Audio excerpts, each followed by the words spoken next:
자, 이제 영화의 가장 중요한 부분들을 이야기하려면 어쩔 수 없이 또 스포일러 얘기를 해야 되니까 네. 역사적인 사실입니다. 역사적인 사실임에도 불구하고 뭐 어쨌건 픽션도 가미되고 이러니까 더 자유롭게 얘기하기 위해서 저희가 스포일러를 지금부터 하도록 하겠습니다.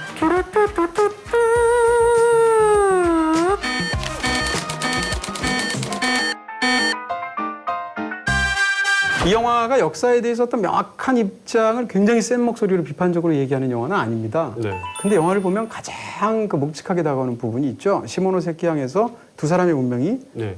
서로 바뀌는 건데 그러다가 8월 15일 해방이 되니까 당연히 조선으로 돌아가야지 이런 생각을 하게 되고 배를 타기 위해서 시모노세키 항에 가죠. 예. 근데 덕혜 옹주라는 이유로 조선으로 가는 것이 금지가 됩니다. 왕의 후손이었기 때문에. 그러니까요. 당시 이승만 정부에서 왕가의 그 적통을 잇는 사람이 오게 되면 예를 들어서 다시 왕정 복구 운동 같은 것이 일어날 수도 있잖아요. 그렇죠. 그런 거에 대해서 부담을 느껴서 왕가의 혈통을 아예 조선 땅에 발을 들이지 못하도록 네. 금지령을 내리게 되죠. 그래서 이제 인물의 어떤 회한이 펼쳐지는데 그 순간 이 인물 중에 이제 악역 중에 악역인 한택수라는 인물이 나오잖아요. 윤재문 씨가 연기한. 그렇게 좌절을 겪어서 조선으로의 그 입국이 금지된 상황에서 한택수가 나오면서 알아보게 되는 거죠. 덕혜옹주님 아니십니까? 이러면서 하는 얘기가 세상이 또 바뀌었습니다. 하고 그러니까 조선이 광복을 할 줄이야. 그렇습니다. 그리고 승선하는 과정이 잠깐 보이는 걸 보는데 VIP 대접을 받습니다. 그러니까 막말로가 아니라 나라 팔아먹은 놈이 퍼스트 클래스로 가더라고요. 그렇죠.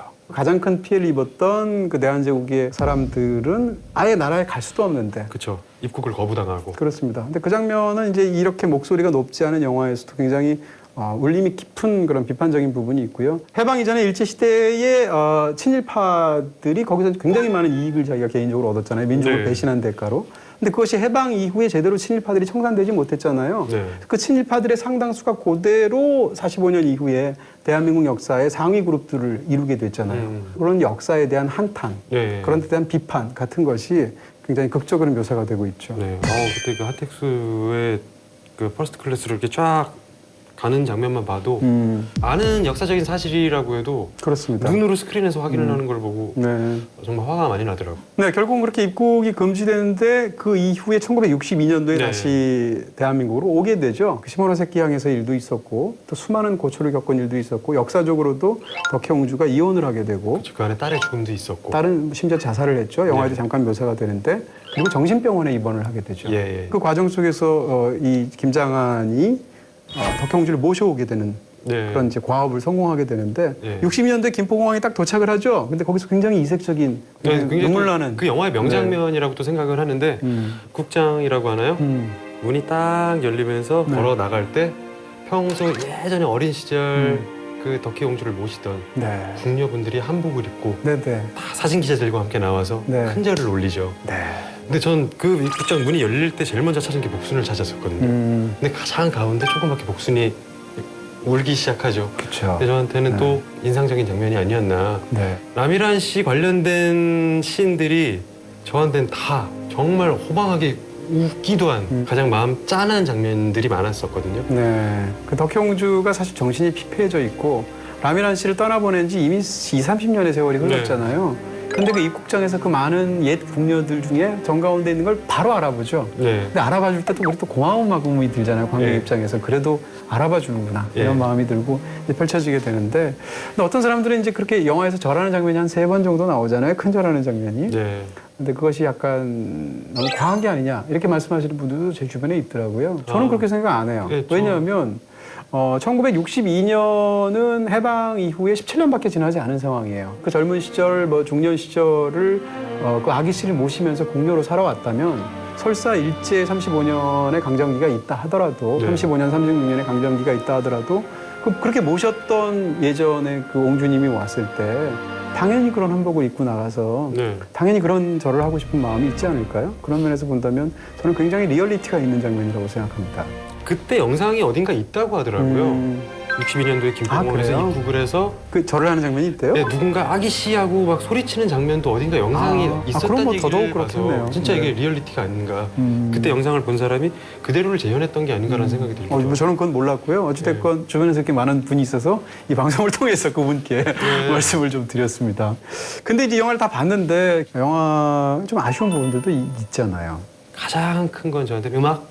음악? 예, 오. 음악이 우선 스트링이 되게 많이 우선 주로 많이 나오거든요. 네. 저 개인적으로 분량이 정말 너무 많았던 음악의 것 같아요. 양이. 두 가지 측면으로 저는 볼 수가 아. 있는 게 정말 중요한 장면에서 음악이 먼저 너무 앞선 연주가 시작되지 않았나.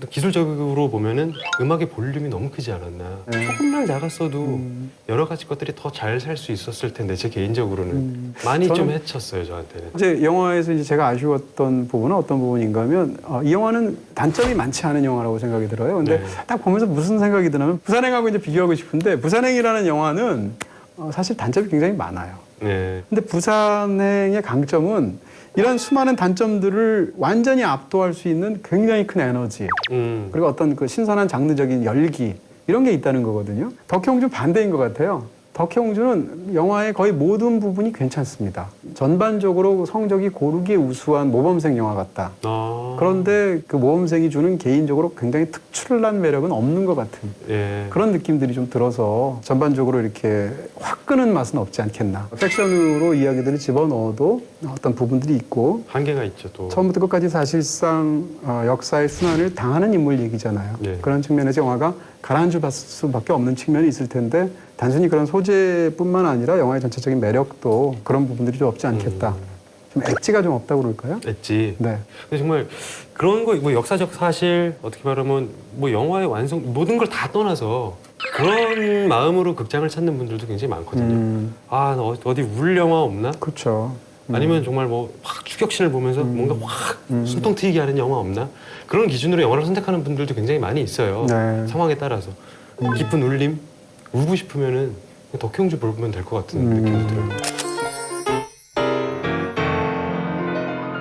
자, 그럼 이제 별점 공개해 주셔야죠. 네네. 네. 피해갈 수 없는 시간인 것 같고요. 덕혜옹주의 제 별점은 3개입니다. 3개. 3개면 영화적인 아쉬움들이 있지만 부분적인 아쉬움들이 있지만 영화적인 미덕도 충분히 있다 이런 뜻이라고 생각하시면 될 것 같고요. 예, 예. 자, 이 작품들 중에서 순위는 여기가 될 것 같아요. 이거 내려주시겠어요? 이렇게 하면 될 것 같습니다. 이렇게 하니까 순위가 굉장히 낮아 보이는데 기본적으로 무비썸에서는 좋은 영화들을 소개해드리려고 생각하고 있고요. 네. 그렇다 보니까 순위가 낮은 것처럼 보이지만 영화적인 미덕이 많은 작품이다. 이렇게 정리할 수 있을 것 같습니다. 전 덕혜옹주 너무 재밌게 봤어요. 너무 좋게 봤어요. 그런 생각했거든요. 제가 어렸을 때 사촌 형들이랑 놀이터처럼 뛰어놀던 곳이 지금 창경궁이지만 지금 창경원이었을 때 네네. 그 당시에 거의 매주 가서 놀았었거든요. 근데 이제 덕혜옹주가 89년도에 돌아가셨더라고요.